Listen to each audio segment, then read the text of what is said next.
आज आपल्याला करायचं आहे पालक पनीर. त्यासाठी लागणार आहे पालक स्वच्छ धुतलेलं,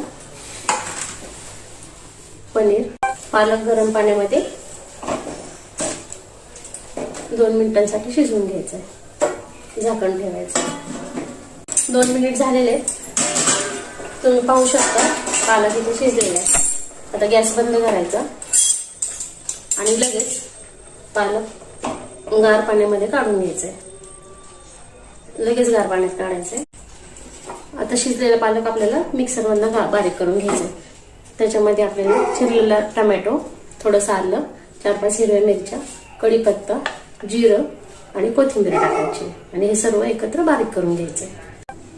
तर आता फोडणी देण्यासाठी मी इथे तेल गरम केलेलं आहे. त्यात थोडंसं जिरं टाकायचंय. बाकी सर्व मसाले, मिरची, कांदा वगैरे याच्यामध्ये टाकले, आलं वगैरे.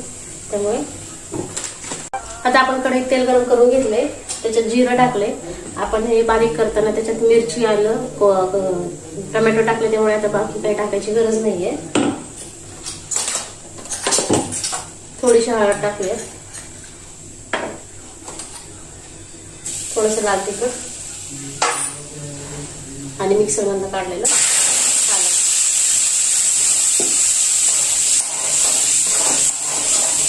चवीनुसार मीठ टाकायचंय.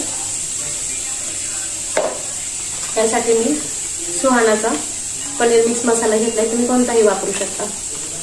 तो दुधामध्ये मिक्स करून टाकायचा.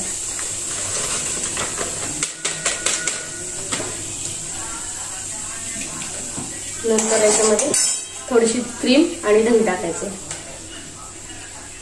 हे चांगलं परतून घ्यायचंय. आता अर्धी वाटी दुधामध्ये मी पालक पनीर मिक्स मसाला मिक्स केलेला आहे. आता तो टाकायचा आणि चांगलं शिजू द्यायचं. 5 मिनिट शिजवून द्यायचं. आता भाजीला चांगली उकळी आलेली आहे. आता आपण पनीर टाकून घेऊया.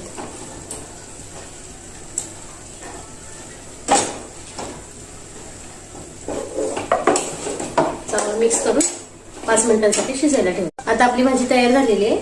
आपण वरतून थोडंसं बटर टाकूयात. मी हे बटर टाकूया. बटर मेल्ट झाल्यानंतर गॅस बंद केला तरी चालेल. आपलं तुम्ही पाहू शकताय तयार आहे आपलं पालक पनीर. तर पालक पनीर सोबत खाण्यासाठी आम्ही आणला आहे केरळ पराठा.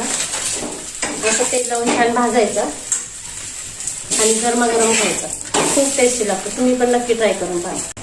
तर तयार आहे आपलं पालक पनीर खाण्यासाठी रेडी. तुम्ही नक्की ट्राय करा. एकदम टेस्टी झाले. बाय.